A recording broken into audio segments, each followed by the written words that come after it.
Today on the Playbook Podcast, the latest on the Middle East peace plan, another one of Trump's Politico foes face an indictment, and I've got an exclusive look into Vice President J.D. Vance's visit to Indiana. Hello, I'm Adam Wren. And I'm Eric Bazail-Eimil. It's Friday, October 10th. And this is the Playbook Podcast. There's a lot to get to today, but first, we're getting a better look into how the Israel-Gaza peace plan came together earlier this week. New reporting from across our newsroom reveals how Jared Kushner, President Trump's son-in-law, special envoy to the Middle East, Steve Witkoff, the Qatari prime minister, and other officials from Egypt and Turkey led us to what ultimately got us over the finish line. Eric, this is still very young here, and the White House is acknowledging that a lot could go wrong between now and the hostage swap and the ultimate withdrawal and drawdown of Hamas. But give us top-line insights based on what you know so far and what you've seen about this peace deal. Really, when we're looking at how this peace deal came together, we have to start with the Israeli strike on Doha last month. That really was a major turning point in the president getting re-engaged in trying to, put his presidential influence behind a deal. It's not that talks hadn't been happening. Certainly these conversations were occurring at the low level, but Israel and Hamas were not at the negotiating table in really significant ways. It was still stuck at an impasse. Israel was still conducting pretty significant military operations within Gaza. So when this strike happens that Israel tries to take out Hamas leaders in a building in Doha and the Qataris get really upset, that really is when the president turns back on. And the timing of it worked out very, very well. This was a very particular window right before the UN, which also allowed for some diplomacy with Arab partners in New York.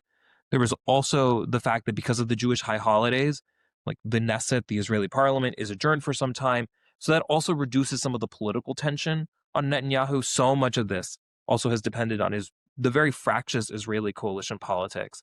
So it was a perfect window.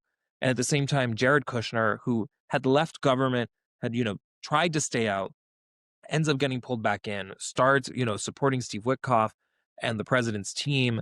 And, Jared has a lot of know-how from his first time dealing with this. In the first administration, he was integral to the Abraham Accords. So he's a very known quantity for the other side. It was a very, very good confluence of events and ultimately led to a deal where they took a very pragmatic route and just took the deal what they could agree on now. They did not let the enemy of the perfect be the good. There's still plenty of things that have to be settled, but they're like, let's get a deal and let's stop the fighting right now and see where we can go down the line. And they took the win that was right in front of them. So it's also a reflection of the prudence that they've learned over time with this negotiation. Yeah, and I want to press on a couple of those points, Eric. The first one is that a major storyline of President Donald Trump's second term in office, and really his first term too, is that he's gone to people who are sort of non-traditional, governmental officials, people like Jared, who's a real estate developer. Witkoff belongs in that company as well. And he's given them a wide-ranging remit and a lot of his support to kind of push these, non-traditional deals over, the finish line. These are not people who are, credentialed by the Council on Foreign Relations. They've not gone to Georgetown, the School of Foreign Service there. Has this non-traditional approach been validated, at least in the peace deal that we're seeing take shape now? It's hard to say whether that specifically was the actual factor. Certainly the value of people like Jared Kushner and Steve Witkoff has always been that they speak for the president and that they have a close line to the president. And in an administration that's so dominated by loyalty, that's really the cachet that ambassadors have. It's when we talk about people like even just traditional nominees like Mike Waltz, like it is a question, or Matt Whitaker for NATO, we were talking about what is their relationship to the president and can they convey messages back and forth between Washington and their duty post. So in that sense, it certainly adds to their credibility when they're at the negotiating table that they do speak for the president. But I'll also add that this is also a product of President Trump being able to transcend a lot of traditional political limitations on presidents when it comes to Israel, because the president certainly put pressure on Israel. I mean, having the prime minister read an apology to the Qataris for that strike in the Oval Office, it certainly reflects the amount of power. We would not have seen that under another Republican administration, let alone a Democratic administration, right? So there's a lot of variables that are different here. I certainly think the non-conventional thing, not having those conventional resumes certainly helps them in that sense because their cachet is the loyalty more than the traditional experience. But it's also just as much a product of the president willing to just buck the norms and conventions that have dominated this bilateral relationship. And with all the necessary caveats here, this is, as we've said, still in its kind of febrile young stages.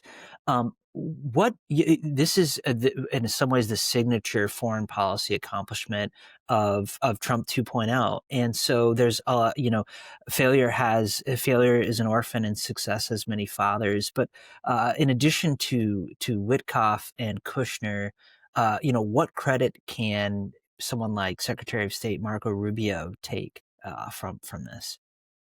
I mean, at the end of the day, the State Department is still supporting these negotiations, even if it's Witkoff and, Jared Kushner actually at the negotiating table across from the Israeli team and the team representing Hamas and the other, the teams representing our Arab partners. At the end of the day, the secretary is still directing, resources towards there. He is the national security advisor. So he's also offering his own opinions, right? And for a deal like this to get to the closing point, there has to be a lot of cohesion and agreement. So certainly these figures are playing a role. They may not be the ones actually setting the terms, but they are part of, the team within the White House trying to get this done. Eric, what are you watching over the next 48 hours? What could go wrong here? There's a lot that could go wrong. And in large part, it's because the Israeli cabinet may have voted on Thursday to actually accept this deal, and Israel and Hamas are both on board, but a lot of the final implementation is going to come down to the windows of time. Israel has to withdraw its troops. And as we've seen with other ceasefires, we saw it with the first Gaza ceasefire in November 2023. We saw it with the second Gaza ceasefire in January of March of this year. We saw it with the Lebanon ceasefire. We saw it with the Iran ceasefire. Like Israel will strike and they will conduct military operations up until the point that the ceasefire takes effect. And whether there are ambiguities or not, that could potentially already start to stress it. Then towards the end of this long weekend, we're going to see the release of all of the Israeli hostages that are in Hamas custody, and we'll see the accompanying release of Palestinian prisoners that Hamas wanted released. So a lot of it's also going to come down to the just simple logistics of how they get these people out and how, these transfers occur, what conditions they're in. And even once we pass this weekend, Israel will head to an election later this year. This is very much a certainty. And Israel's politics also puts some of the stability of this deal in question. There are figures within the government that do not want a long-term end to a conflict in Gaza. There are far-right ministers who would very much want to see Israel retake the Gaza Strip, then also expand into the West Bank, and in general don't trust Palestinian leadership. So especially because the plan also contains provisions where there are going to be reforms to the Palestinian Authority in the interim period. If people are not satisfied within some of the far-right parties that represent settlers or the ultra-Orthodox, that could also add new pressure to Netanyahu or his successor if those parties are part of the governing coalition or if they have enough seats in the parliament to topple it. So the domestic landscape also provides some uncertainty. It's going to be a lot of every day, every week, every month checking in. And for the U.S. and these Arab partners to stay engaged. Part of why the second ceasefire, the January to March one, collapsed is because Washington started disengaging and focusing on other foreign policy priorities. And then talks got bogged down between Israel and Hamas in the next phase. So this is going to be something that's going to require pretty round-the-clock attention for it to stick, especially at the beginning. Well, we'll be continuing to follow that, and we'll have more for you in the newsletter later today. Another item we're watching today involves New York Attorney General Letitia James. Yesterday, a federal grand jury indicted James on charges related to alleged mortgage fraud. Lindsay Halligan, Trump's handpicked prosecutor in Eastern Virginia, handed down the charges. Halligan is also the prosecutor who obtained an indictment of former FBI Director James Comey.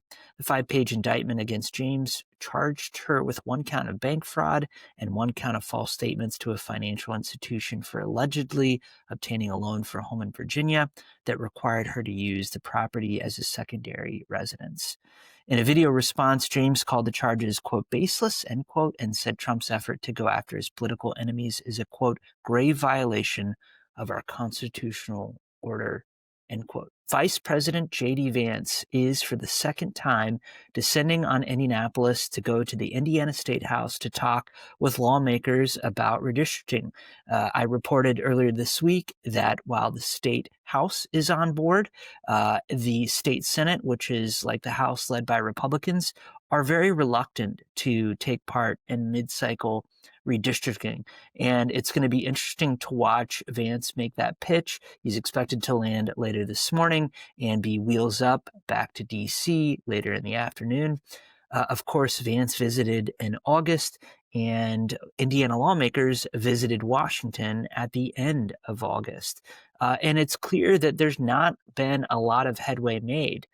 This is interesting, I think, on a number of points, Eric, because Charlie Kirk, in the final weeks of his life, promised to primary any Indiana lawmakers who opposed mid-cycle redistricting. And after his death, we saw a number of Indiana figures sort of make the promise that they would, in Charlie Kirk's honor, get redistricting over the line in Indiana. We've heard people like Senator Jim Banks say that the control of Congress could be lost and come down to just 2 seats in Indiana. Currently, the state has a 7-2 Republican to Democrat congressional split, and Republicans want to reopen the maps to make that a 9-0 split, where Republicans would control the map. So that's going to be something that we're watching even as these peace talks play out abroad. And finally, we always like to end the show with something from the Playbook newsletter. Eric, I don't know what you were like in high school, but I was quite a do-gooder. And a group of D.C. area high schoolers are very similar. They've organized a coalition to try to recruit former First Lady Michelle Obama to be their graduation speaker. Seniors at Bethesda Chevy Chase High School in Bethesda, Maryland, which just so happens to be our producer's alma mater, took to Instagram with videos asking for the former First Lady to serve as their speaker next spring. And the video's getting ample attention. Eric, they've got about 1.6 million views, 170,000 likes, and more than 12,000 comments. Eric, when you were in high school, who would your class have recruited to be their speaker? Gosh, I mean, we didn't actually have a class speaker at my high school graduation, so that feels like a very difficult question to answer. I'm sure we would have tried to get somebody. I went on a scholarship to a prep school. I'm sure we would have tried to recruit somebody important. The only thing I'll have to say also to those kids is that it can work. When I was growing up, the high school in my town, they successfully got Joe Biden while he was vice president to give a speech there for their graduation. And it was a whole to-do. It's one of the largest schools in South Florida. So, I mean, there's the meme now where bullying works. It's pleading earnestly on the internet can work, guys. Don't lose hope. Don't lose hope. You guys have plenty of time till your graduation. You actually could pull it off. Eric, thanks so much for being here. Thanks so much for having me. And that's all for today's show, but we have much more news and analysis in today's Playbook newsletter, which you can find at politico.com/playbook. We'll be back Monday. Have a great weekend.